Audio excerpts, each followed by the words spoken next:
La historia y evolución de las papas fritas.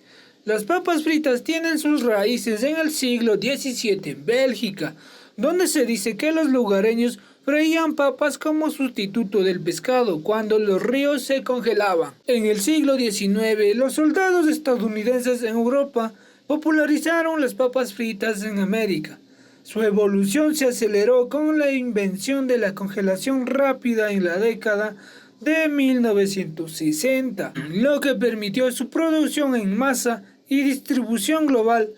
Hoy las papas fritas son un alimento icónico en todo el mundo, disponibles en diversas formas y sabores, desde las clásicas hasta las más gourmet.